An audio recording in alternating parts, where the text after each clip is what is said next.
Halo semuanya, sekarang saya akan membacakan sebuah cerita karya karsa dari Dioseta dengan judul Radio Tengah Malam. Jasad itu harus kita kuburkan di suatu tempat. Gue, kamu masuk penjara, ucap Rifki pada teman-temannya yang sedang panik. Gue gak setuju, kita harus bawa ke rumah sakit. Siapa tahu dia masih bisa diselamatkan. Kali ini aku memberi pendapat, namun ditolak mentah-mentah oleh kedua rekanku. Gila, lu sendiri kan yang ngecek, napasnya udah gak ada. Udah, gak usah banyak bacot, masukin jasadnya ke mobil. Perintah Reza tanpa mau mendengarkan pendapatku. Kami memasukkan jasad Rani ke mobil, mendudukan seolah-olah dia tertidur di kursi belakang. Aku menjaganya agar seolah-olah Rani terlihat masih hidup. Mobil berjalan dengan tidak tentu. Hujan turun begitu deras menyulitkan kami untuk mencari lokasi untuk mengubur jasad Rani. Namun akhirnya kami memutuskan untuk menghentikan mobil kami di pinggir jalan tol. Hutan kecil terlihat dari sini. Rizky berlari ke hutan untuk mengecek apakah ada orang lain selain kami di sana. Ambil peralatan, kita kuburkan di sini, ucap Rizky dengan terengah-engah dengan badannya yang basah kuyup karena hujan. Kami segera mengambil peralatan, menggali cukup dalam untuk memastikan jasad Rani tidak ditemukan oleh orang lain. Nandar, ambil jasad Rani, perintah Reza padaku. Aku berlari ke mobil yang tidak jauh dari tempat kami menggali. Namun aku tak percaya dengan apa yang kulihat. Rifki, Reza, jasad Rani gak ada, ucapku kepada kedua temanku. Rizky dan Reza saling menatap. Seolah tidak percaya dengan ucapanku, mereka berlari ke mobil dan ikut mencari. Tadi jasadnya ada di sini kan?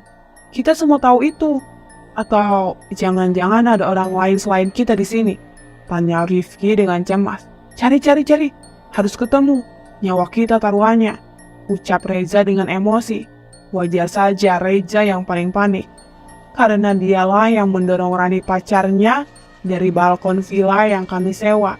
Kami mencari keliling hutan dengan guyuran hujan yang semakin deras. Tak satu pun petunjuk kami temukan, sampai akhirnya Reza melihat sosok seseorang terkapar di tengah jalan tol. Itu Rani, teriak Reza. Reza dan Rifki segera berlari menghampiri jasad Rani yang tergeletak di sana. Hujan yang deras mengganggu pandanganku, sehingga aku tidak melihat di mana posisi Rani yang dimaksud. Bila memang ada di sana, apa mungkin Rani masih hidup? Reza berlari menghampiri jasad yang dia lihat.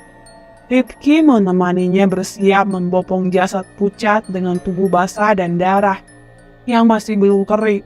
Belum sempat mengangkat jasad Rani, mata Rani terbuka, memandang kedua lelaki yang mencoba mengangkatnya. Reza, aku gak mau sendirian, ucap jasad pucat itu kepada Reza. Seketika aku melihat sebuah truk besar lewat dengan kecepatan penuh menghantam kedua tubuh teman-temanku tanpa ampun. Darahnya berserakan kemana-mana. Potongan-potongan tubuh berhamburan di sekitar jalan tol. Aku tak percaya dengan apa yang terjadi dan segera berlari menghampiri mereka. Namun belum sempat sampai ke sana, aku terhenti dengan sosok perempuan pucat berdiri di hadapanku di tengah derasnya hujan. Benar, itu Rani. Gak mungkin, kamu sudah mati. Gak mungkin, teriakku kepada makhluk itu. Matanya terlihat sangat marah. Aku mundur berusaha menghindarinya, hingga tanpa sadar aku terperosok ke lubang yang kami gali. Lubang ini lebih pantas untuk seorang pembunuh, ucap makhluk itu dengan mata penuh amarah. Seketika tubuhku tak bisa bergerak.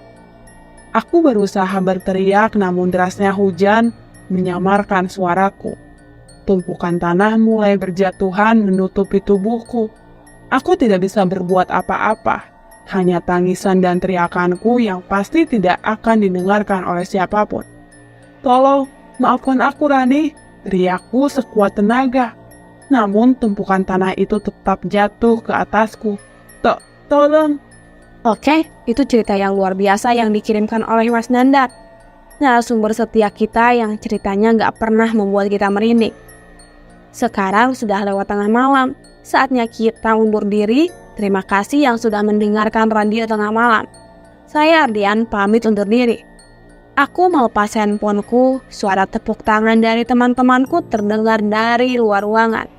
Gila, ceritaku kali ini benar-benar bikin merinding, ucap Nijar sambil menyambutku keluar ruangan siaran. Ini cerita orang, gue coba bacain, jawabku. Tetep aja, kalau bukanmu yang bacain, pasti gak akan seseru itu, ucapnya lagi. Aku menghampiri teman-temanku di luar ruangan. Mereka adalah teman-teman dari komunitas pecinta cerita horor. Kami berkumpul di studio dan memang merencanakan ini sejak lama. Mencari lokasi-lokasi angker yang sekiranya bisa menjadi inspirasi untuk cerita-cerita horor berikutnya. Jangan lupa cek kelengkapannya. Sekalian nanti live report di lokasi sana, ucap rekanku Dika, sang operator radio sekaligus penyiar cadangan andalanku. Beres, doain aja sinyal di sana gak bermasalah, ucapku sambil berpamitan.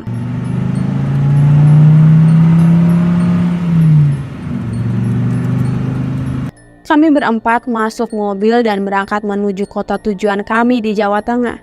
Kabarnya di sana banyak lokasi-lokasi seram yang bisa dieksplor. Aku tertidur selama perjalanan. Hingga akhirnya mobil yang kami kendarai berhenti di sebuah guest house atau rumah singgah. Maklum, kami berangkat dengan budget pas-pasan, jadi rumah singgah adalah tempat pilihan kami. Siang ini kita full istirahat ya. Sorenya kita siap-siap menuju pabrik gula yang gak jauh dari sini, ucap Niza. Yakin kita mau ke sana? Itu pabrik udah puluhan tahun gak beroperasi loh. Bisa-bisa kita ketemu hantu beneran, balas Ranto dengan sedikit keraguan. Tenang aja, kalau memang terlihat berbahaya, kita langsung cabut.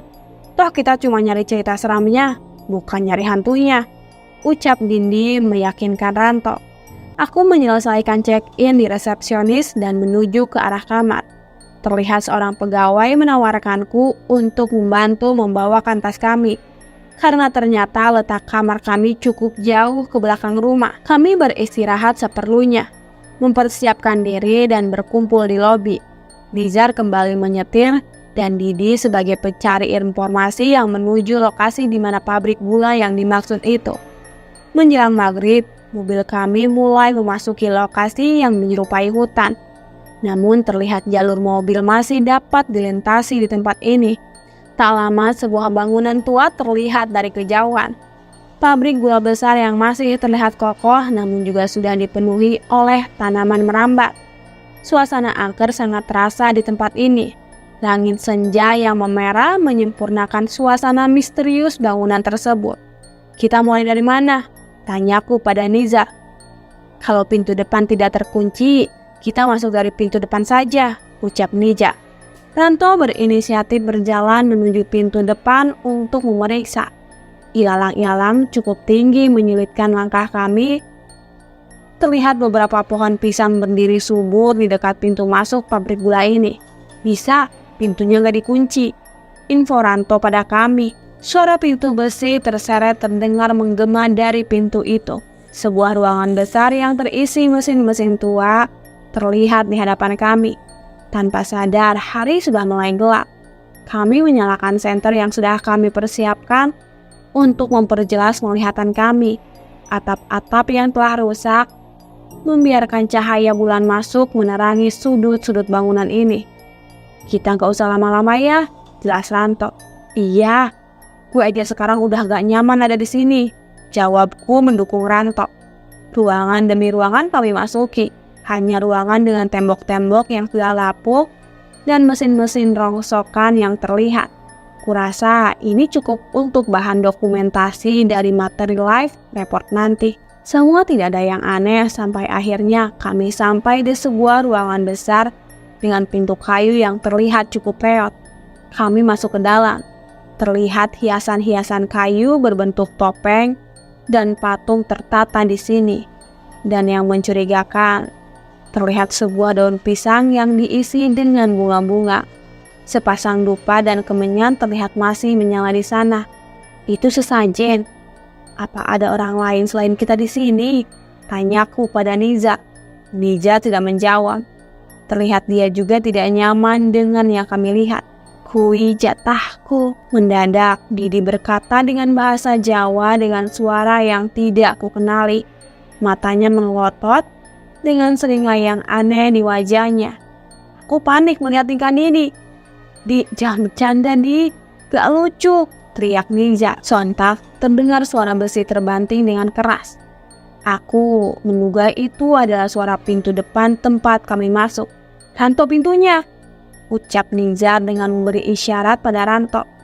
Saat kami sibuk mengecek pintu, terlihat Didi berjalan merangkak menghampiri sesajen itu dan memakannya langsung dengan mulutnya.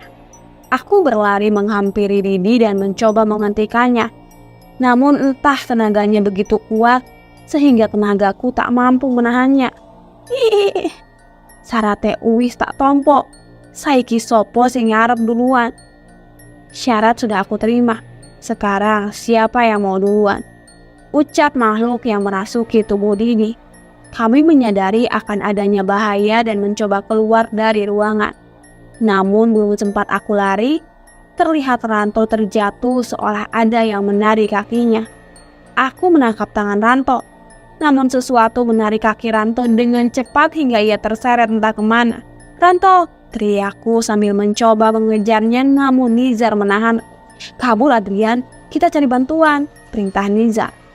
Kami berlari keluar ruangan. Terlihat pintu besi tempat kami masuk sudah tertutup, namun kami tetap berlari ke sana, berharap pintu itu masih bisa dibuka.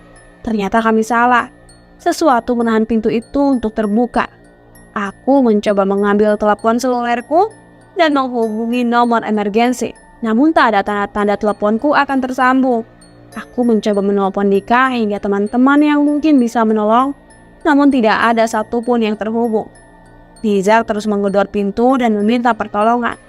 Namun itu tak lama sampai kami mendengar langkah kaki mendekat dari langit-langit bangunan itu. Itu makhluk apa? Tanyaku dengan suara yang bergetar. Nizar jatuh dan terduduk tidak percaya dengan apa yang ia lihat. Sosok pocong, tidak hanya satu. Pocong, kuntilanak, hingga makhluk tinggi besar menyerupai genderuwo memandangi kami dari setiap sudut ruangan pabrik gula ini. Kakiku bergetar. Nizar pun tak mampu menahan rasa takutnya. Spontan ia berlari menuju tempat di mana tidak terlihat makhluk-makhluk itu. Aku mencoba mengejarnya, namun Nizar berlari ke sebuah ruangan. Dan saat aku mencoba memasukinya, pintunya tertutup dengan sendirinya. Dan kini tinggal aku sendiri di aula pabrik gula bersama setan-setan ini. Lari, aku harus lari menyelamatkan diri. Tapi kemana? Aku melihat ke sekeliling tempat ini. Hanya ada pocong dan kuntilanak yang duduk di atas mesin dengan kaki yang menggantung. Dan yang aku takutkan terjadi. Didi merangkak keluar ruangan, menaiki mesin tua dan menjatuhkan dirinya hingga darah menetes dari kepalanya. Ayo meluk aku, ayo ikut aku. Ucap Didi menghampiriku, merayap di tanah dengan tubuhnya yang penuh darah. Tolong, siapapun tolong, teriakku sekeras mungkin. Namun tidak ada siapapun yang merespon. Mendadak sakuku bergetar. Terlihat ada telepon yang masuk. Itu Dika. Aku segera mengangkat telepon untuk meminta pertolongan. Dik, tolong Dik, tolong, teriakku di telepon. Akhirnya kita tersambung dengan Ardian, penyiar favorit kita. Saat ini dia akan menyampaikan live report dari sebuah pabrik gula angker di Jawa Tengah. Terdengar suara Dika dari telepon. Bukan Dik, matiin radionya, perintahku. Oke, Ardian, ada hal apa saja yang bisa diceritakan? Ucap Dika melalui telepon. Dik, tolong Dik. Kami dalam bahaya. Pabrik tua ini mengerikan. Tolong gue, perintahku pada Dika. Sorry, suara lu gak jelas. Apa tadi? Pabrik tua mengerikan. Lu lihat apa saja di sana? Tanya Dika lagi yang terdengar belum mengerti kondisi saat ini. Siapa saja tolong? Sekumpulan pocong, kuntilanak ada di setiap sudut pabrik ini. Ucapku sudah tercampur dengan tangisan. Pocong, kuntilanak, gila parah. Pasti seru banget petualangan lu. Oke, nanti kita lanjutkan lagi ya. Lip reportnya semoga nanti sinyalnya sudah jelas. Buat para pendengar setia, stay tune di Radio Tengah Malam bersama gua, Dika, dan Ardian yang berada di lokasi. Ucap Dika sambil menutup teleponnya. Tanpa sadar, tangan Didi yang penuh luka sudah menggenggam kakiku. Aku berusaha mundur melepaskan, namun punggungku menyentuh sesuatu. Aku menoleh. Sosok wajah pucat menyeringai dengan rambut yang tidak beraturan berada tepat di belakangku. Itu adalah kuntilanak yang tadi menatapku dari atas mesin tua itu. Sudut pandang Cahyo. Pabrik Gula. Selamat bergabung di Radio Tengah Malam kali ini bersama saya Dika. Gimana kabar para pendengar semua? Semoga udah siap untuk merinding bareng di tengah malam ini. Spesial di malam ini kita akan live report dengan penyiar andalan kita Ardian yang sedang berada di pabrik gula angker di Jawa Tengah. Aku mendekati radio membesarkan volumenya dan menajamkan telingaku. Radio Tengah Malam adalah salah satu siaran favoritku. Cerita-cerita horor yang dibacakan seolah membawaku menjelajah ke alam lain. Akhirnya kita tersambung dengan Ardian, penyiar favorit kita. Saat ini dia akan menyampaikan live report dari sebuah pabrik gula angker di Jawa Tengah. Oke Adrian, ada hal apa saja yang bisa diceritakan? Bahaya, pabrik tua ini mengerikan. Sorry, suara lu gak jelas. Apa tadi? Pabrik tua mengerikan. Lu lihat apa saja di sana? Apa? Sekumpulan pocong. Kuntilanak ada di setiap sudut pabrik ini. Pocong? Kuntilanak? Gila parah-parah. Pasti seru banget petualangan lu. Oke, nanti kita lanjutkan lagi di live reportnya. Semoga nanti sinyalnya sudah baik. Buat para pendengar setia, stay tune di Radio Tengah Malam bersama gue Dika dan Ardian yang berada di lokasi. Pabrik gula. Tunggu, jangan-jangan itu pabrik gula di belakang desa ini. Aku segera mengambil radioku, mengenakan sandal dan berlari keluar. Pale, teriakku ke sebuah rumah yang tak jauh dari rumahku berada. Opo tuk Panjul, cah cilik tengah malam ngene teriak-teriak, ucap Pak Le sambil membukakan pintu. Iki Pak Le, kayaknya ada yang masuk ke pabrik gula, ucapku setengah sambil menyodorkan radio. Kita sudah mencoba menghubungi Ardian kembali yang sedang berpetualang di pabrik gula. Namun sepertinya sinyal belum mendukung. Kita lanjut baca cerita dulu ya. Terdengar suara dari radio yang aku tunjukkan. Aduh yuk wis, tak cek dulu, ucap Pak Le sambil bersiap mengenakan sandalnya. Aku melu, tak jemput Kliwon sih, sahutku. Melu ya melu, tapi ketemu kui ora usah digowo. Ikut ya ikut, tapi monyetmu itu gak usah dibawa, ucap Pak Le. Kliwon adalah monyet peliharaanku. Aku menamainya seperti nama monyet peliharaan jagoan favoritku, si hantu dari gua buta. Aku sering membawanya ke hutan sekitar pabrik gula. Di sana ada tanaman pohon-pohon pisang yang menjadi makanan favorit Kliwon. Mbok bentok Pak Le, ben golek gendang dewek neng kono. Biarlah Pak De, biar cari pisang sendiri di sana, jawabku kepada Pak Le. Pak Leku, Bimo Sambara adalah salah satu orang terpandang di desa. Beliau memang dipercaya untuk mengurus permasalahan yang sedang terjadi di peninggalan pabrik gula zaman Belanda yang sudah lama terbengkalai. Rumput-rumput yang tinggi dan gelapnya malam menemani perjalanan kami. Hanya penerangan dari lampu patromak yang membantu penglihatan kami. Sebuah pabrik tua terlihat di hadapan kami, terlihat pohon-pohon pisang tumbuh subur di depannya. Sontak Kliwon melompat dari bahuku dan bersiap menikmati pisang favoritnya di sana. Pak Le, pintunya nggak dikunci, tanyaku saat melihat tidak ada lagi gembok di pintu pabrik tersebut. Tak mungkin, pintunya selalu tak kunci, jawabnya sambil mempercepat langkah. Kami mendekat mencoba membuka pintu tersebut. Namun sulit terbuka. Aku melihat sekeliling. Ternyata sebuah balok kayu menahan pintu ini dari luar. Kami menyingkirkannya dan pintu pun berhasil dibuka. Terdengar suara rumput terinjak dari samping pabrik. Aku sedikit curiga namun kurasa kondisi di dalam gedung lebih penting. Bener Jul, ada yang masuk, ucap Pak Le kepadaku. Bener tuh Pak Le, tapi suasanane kok medening ngene yo? Jawabku pada Pak Le. Pak Le berjalan mengelilingi pabrik sambil melihat ke sekeliling dengan penerangan dari lampu petromaknya. Woi, ada orang! Teriakku menggema ke seluruh pabrik, namun tidak ada seorang pun yang menjawab. Pak Le terlihat serius di suatu sudut ruangan, terlihat seperti sedang berbicara dengan sesuatu. Woi, bocah-bocah semprul, itu di sebelah sana Jul, ucap Pak Le kepadaku sambil menunjuk ke sudut mesin tua. Benar saja, terlihat sosok remaja tergeletak di sudut aula pabrik gula dengan wajah yang sudah pucat. Aku mengecek napas dan jantungnya. Beruntung dia masih hidup. Mas, bangun mas, ucapku mencoba membangunkan pria itu, namun tidak ada respon dari tubuh itu. Sebentar, Pak Le merogoh tasnya, mengambil air minum, membacakan doa, dan meminumkannya kepada pria itu. Perlahan mata pria itu terbuka. Terlihat mukanya masih pucat. Pak, tolong. Pria itu memaksakan diri untuk duduk dan menggenggam bahu Pak Le. Tempat ini mengerikan, Pak. Tolong, teman saya kesurupan dan makhluk pocong, kuntilanak berkeliaran di sekitar sini, ucapnya kepada Pak Le. Kuntilanak? Maksudmu yang di belakangmu itu, ucap Pak Le. Pria itu menoleh ke belakang. Terlihat kaki pucat dan penuh luka menggantung di dekat kepalanya. Dia menoleh ke atas dan wanita dengan wajah pucat dan penuh luka menatapnya dari mesin tua. Tolong, teriak pria itu sambil melompat menjauhi makhluk itu. Itu Sri, salah satu makhluk penunggu gudang ini. Kayaknya kamu juga udah ketemu yang lain, jelas Pak Le.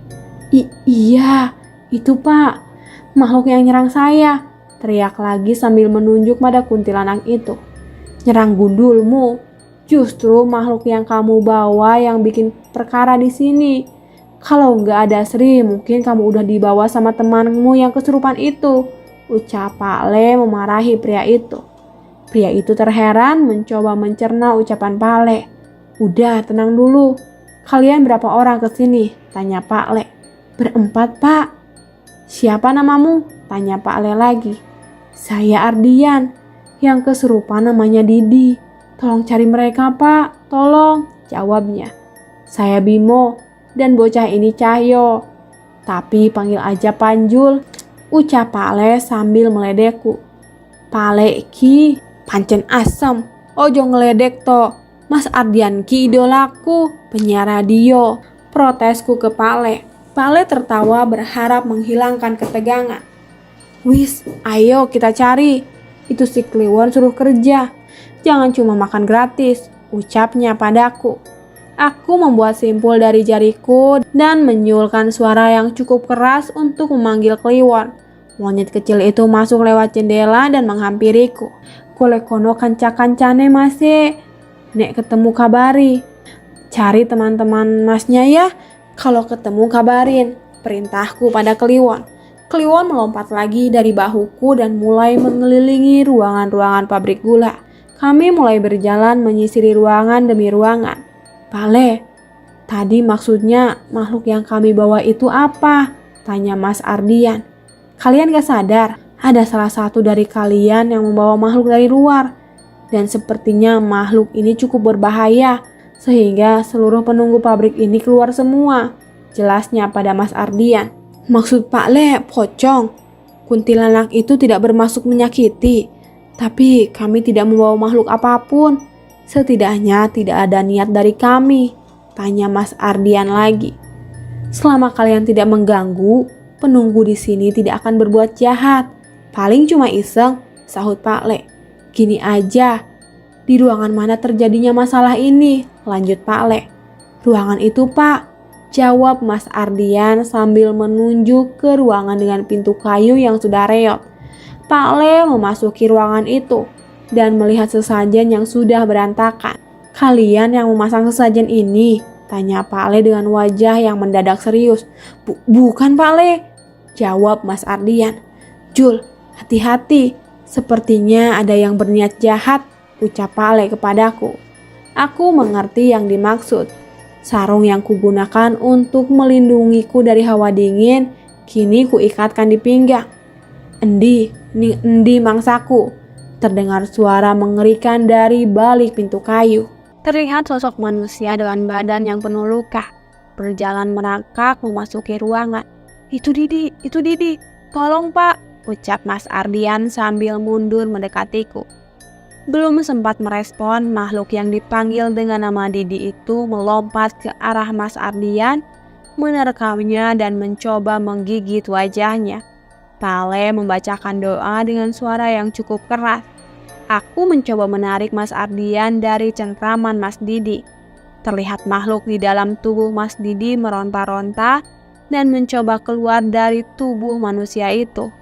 Pale membacakan doa dengan semakin khusyuk, hingga tubuh makhluk itu benar-benar terpisah dari tubuh Mas Didi. Kowe ora usah ikut campur, terdengar suara ancaman menggema dari ruangan ini. Titeni, aku ora dewean. Terdengar suara pintu terbuka dengan bantingan, seolah ada makhluk yang keluar dari ruangan dengan sangat cepat. Aku mencoba mengejar, namun Pak Ale menahanku. Pak, bisa tolong Didi, ucap Mas Ardian. Pak Ale mendekatinya dan meminumkan air pada Mas Didi. Terlihat luka-luka yang cukup parah pada tubuhnya. Sudah tidak ada lagi yang merasuki anak ini, tapi luka-lukanya parah, harus segera dibawa ke rumah sakit, ucapnya. Belum sempat memeriksa lebih jauh, terdengar suara keras dari ruangan lain. Ampun, hentikan, teriak seseorang. Itu suara Nizar Pak, teman saya, jelas Mas Ardian. Aku berlari menuju asal suara itu. Pale dan Mas Ardian menyusul sembari membopong badan Mas Didi yang tidak sadar. Aku masuk ke sebuah ruangan. Itu adalah ruangan penggiling. Sungguh pemandangan yang mengerikan. Sebuah badan terlihat berada di sela-sela mesin penggiling seolah siap untuk dilumat. Tolong, terdengar suara dari orang itu. Makhluk kurus dengan tangan dan kaki yang panjang merangkak di sela-sela mesin itu. Menarik kaki pria itu mencoba memasukkannya ke dalam mesin usang itu. Aku berlari menghampirinya, namun makhluk serupa menghadangku untuk mendekati. Segera aku membacakan doa yang diajarkan Pak Ali dengan maksud membakar makhluk itu. Tidak terima dengan seranganku, makhluk itu mendekat dan bersiap melibasku. Aku menghindar, menarik sarungku dan melibaskan ke tubuh setan itu hingga terpental. Julpie, Pak Ale berhasil menyusulku. Itu Le, aku menunjuk kepada seorang yang sedang ditahan dalam mesin usang oleh makhluk itu. Itu setan lawu, ucap Pak Ale dengan mimik muka yang kesal. Mas Ardian, coba periksa barang bawaan kalian. Jimat apa yang kalian bawa? Perintah Pak Ale. Kami nggak bawa jimat, Pak. Diam, periksa saja, ucap Pak Ale memotong dengan memaksa. Mas Ardian pun menurut dan membuka tasnya dan Didi. Benar saja, sebuah ikatan bambu tua dan tanah yang terbungkus kain kafan ditemukan di tas milik Didi. Ini apa? Gak mungkin Didi bawa beginian. Aku terheran dengan sesuatu yang kutemukan. Pale merebut dan mengambil benda itu dan melemparkannya ke tanah. Sebuah korek api tua diberikan kepada Mas Ardian. Nyalakan dan bakar benda itu, ucap Pale. Mas Ardian menurut dan menyalakan korek itu. Api kecil menyala dan menerangi sudut-sudut ruangan. Namun bukan pemandan biasa yang terlihat, melainkan makhluk-makhluk halus penunggu gudang ini terlihat jelas melalui sinar cahaya korek api tua itu. Pak, ini semua apa? Tanya Mas Ardian melihat sekeliling. Gak usah bingung dulu, bakar sekarang, perintahnya. Api disulutkan pada jimat itu hingga terbakar habis. Makhluk-makhluk yang menyerang Mas Nizar mulai terbakar dan perlahan mundur menjauhi Mas Nizar. Spontan Mas Ardian meletakkan Mas Didi dan berlari mengeluarkan temannya di dalam mesin. Terlihat kakinya terluka dan penuh dengan darah. Suara besi dipukul dengan keras. Brengsek, ngapain kalian ikut campur? Teriak seseorang yang muncul dari pintu yang terdapat di balik mesin penggilingan. Pak Ale mengalihkan pandangannya kepada orang itu. Jadi, kamu yang menjebak bocah-bocah ini, ucap Pak Ale. Terlihat seorang yang sepertinya seumuran dengan Mas Ardian muncul dari balik mesin tua itu. Yang mengerikan, makhluk-makhluk yang menyerang kami tadi berkumpul di belakangnya, seolah sudah siap mendengarkan perintah orang itu. Kamu kenal dia? Tanya Pak Ale ke Mas Ardian. Mas Ardian memperhatikan baik-baik orang itu dan samar-samar mengingat wajah orang itu. Itu petugas hotel yang membawakan tas kami ke kamar, jawab Ardian. Petugas hotel? Jahat sekali kamu, Ardian. Kita sudah kenal lama, ucap orang itu menyeringai ke Ardian. Gak, aku gak kenal kamu. Kenapa kamu mencelakai kami? Tanya Mas Ardian kepada orang itu. Mencelakai? Enggak, ini semua demi kamu. Kejadian ini akan jadi cerita yang sangat fenomenal untuk diceritakan di radio tengah malam. Ini aku, Ardian. Ini aku, Nandar. Sulit mempercayai apa yang kulihat. Kedua temanku terkapar tidak berdaya setelah berurusan dengan makhluk halus yang selama ini hanya muncul di cerita yang kubacakan. Dan sekarang di hadapanku ada seorang memimpin sekumpulan makhluk halus mengaku sebagai Nandar. Seorang yang setia mengirimkan cerita-cerita seram untuk radio tengah malam. Seharusnya ini akan menjadi cerita yang menarik. Kenapa kalian merusaknya? Ucap Nandar kepadaku. Jangan main-main. Perjanjian apa yang kamu lakukan dengan setan-setan itu? Tanya Pak Ale Bimo kepada Nandar. Bukan urusanmu. Setidaknya aku masih bisa mendapatkan satu korban untuk mengakhiri cerita ini. Lanjut Nandar sambil meninggalkan ruang penggilingan. Aku teringat akan Ranto. Dia ditarik oleh makhluk yang tidak kukenal wujudnya.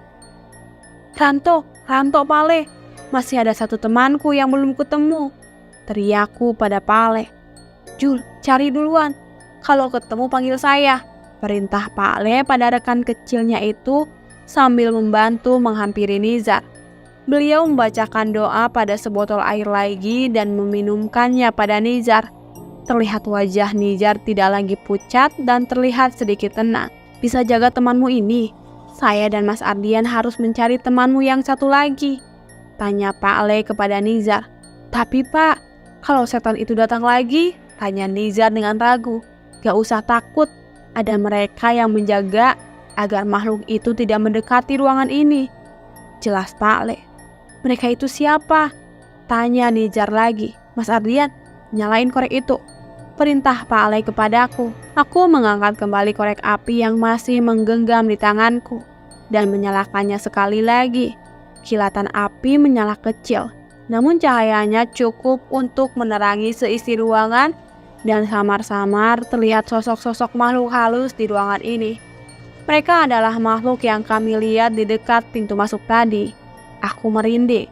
Nizar pun terlihat sangat panik. Mereka penunggu pabrik gula ini. Dan yang itu namanya Sri. Dia yang akan memberitahu kalau kalian dalam bahaya, ucap Pak Le sambil menunjuk pada sosok kuntilanak dengan wajah yang tidak lagi utuh yang berdiri di dekat pintu. Pak, yang benar saja. Kami ditinggal bersama mereka, protes Nizar dengan wajah yang kembali pucat. Mereka tidak akan melukai. Jangan lupa baca doa saja.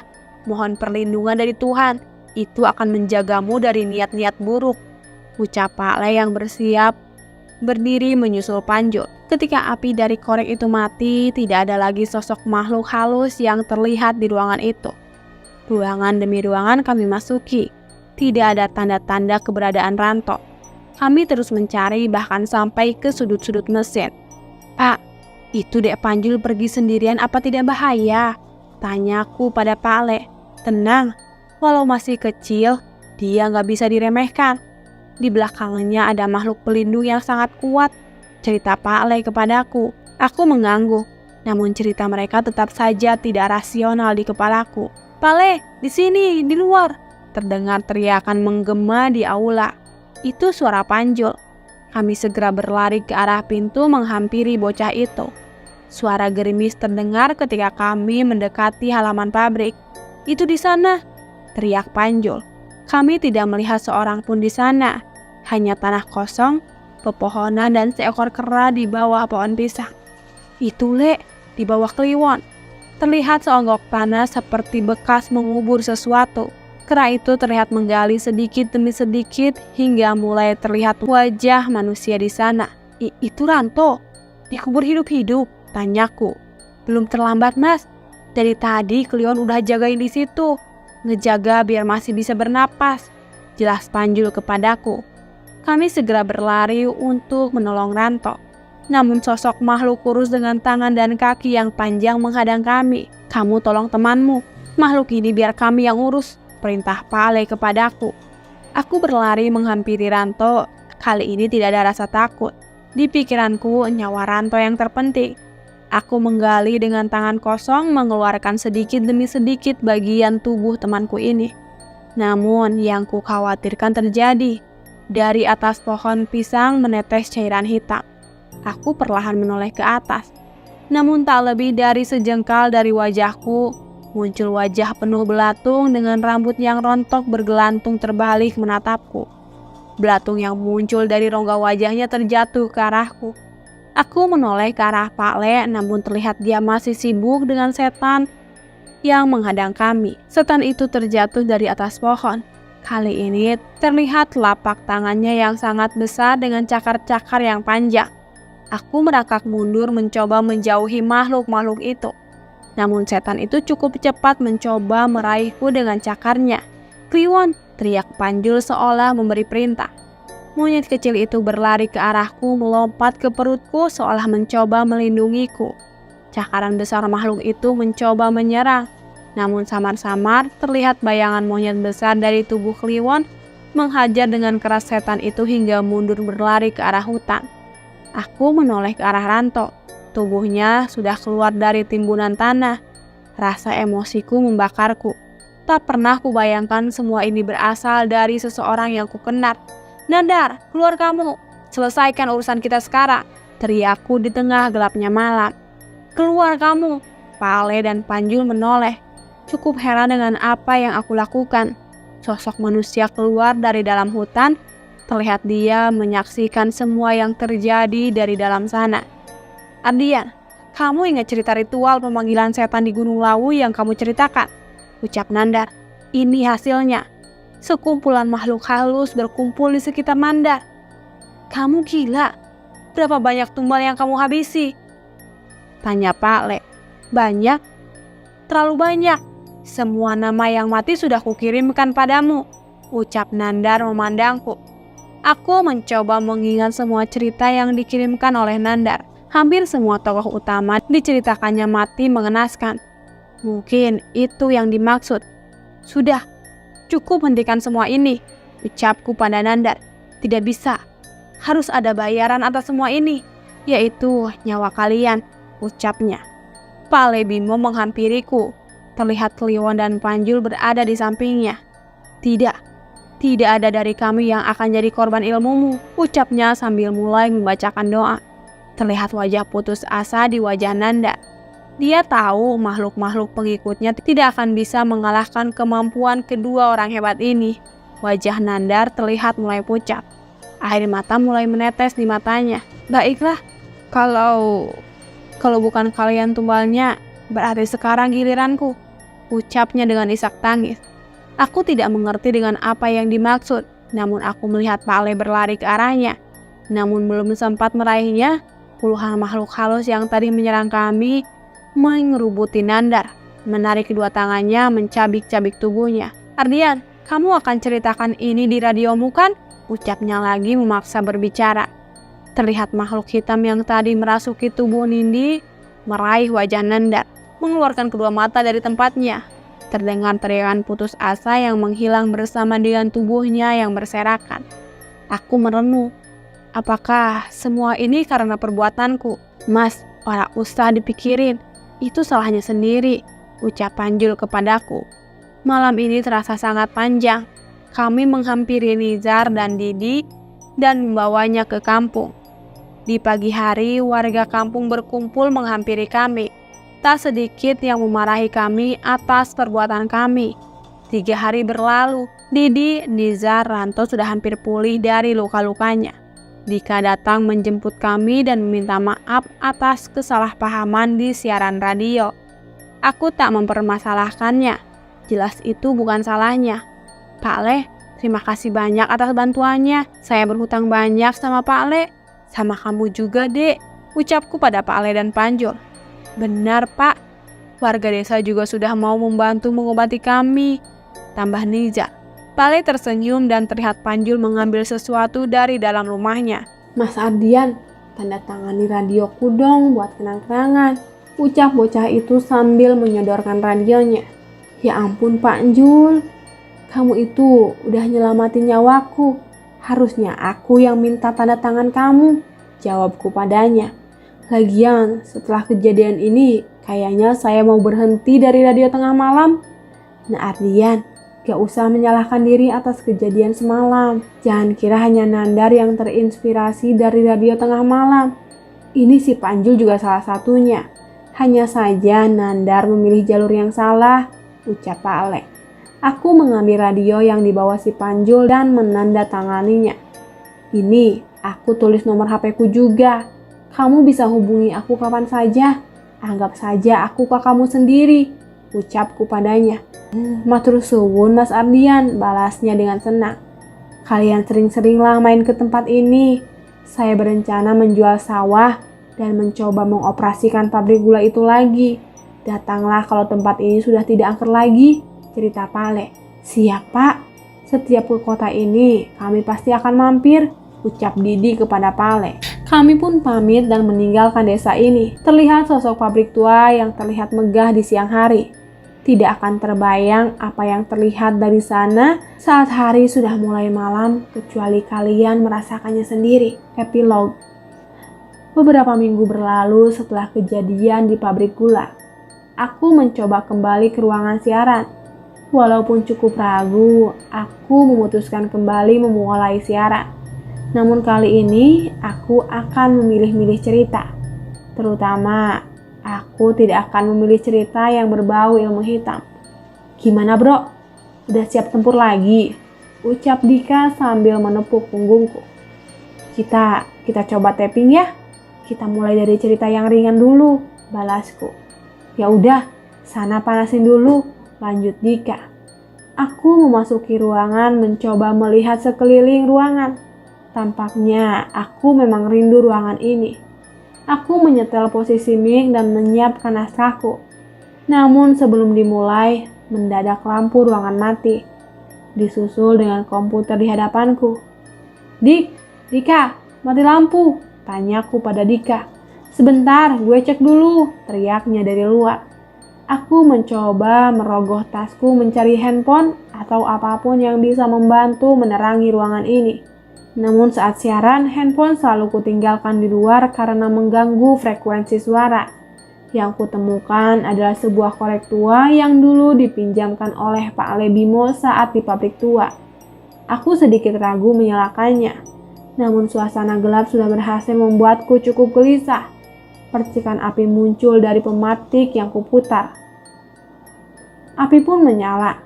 Cahaya mulai menerangi ruangan ini. Kuharap ini cukup untuk menghilangkan rasa gelisahku akan gelap. Tapi ternyata sebaliknya. Sosok wanita dengan kepala yang hampir terputus menempel di belakang monitorku. Merasa sadar akan reaksiku, ia menghampiriku dan menjatuhkan kepalanya di atas mejaku. Aku terjatuh dari kursi, namun tak berhenti sampai di situ. Dari bawah meja muncul makhluk kerdil dengan wajah yang rusak, sedang bergelantung di kakiku. Sontak aku mundur menjauhinya. Namun punggungku menyentuh sesuatu, aku menoleh ke belakang. Kain kafan lusuh yang penuh dengan tanah berada di hadapan wajahku. Ternyata sosok pocong selama ini berdiri di belakang tempat dudukku. Korek api terus menyala. Aku mencoba meniupnya namun gagal. Terlihat seorang dari kaca ruangan, aku berlari menghampirinya. Dika tolong, teriakku. Namun yang terlihat dari kaca bukanlah Dika. Sosok manusia dengan wajah yang tidak utuh, matanya tidak lagi ada di tempatnya. Aku kenal wajah itu Nandar. Ardian, kamu bisa melihatku? Tanya makhluk itu sambil berjalan ke arahku. Enggak, pergi. Aku mengusirnya. Ceritakan Ardian, ceritakan kisah-kisahku. Kami akan selalu berkumpul di dekatmu setiap kamu membacakan cerita tentang kami. Ucap makhluk menyerupai nandar itu. Benar saja, aku mengangkat korek api itu, melihat sekeliling dan sekumpulan makhluk halus berkumpul di ruangan ini menantikan ceritaku.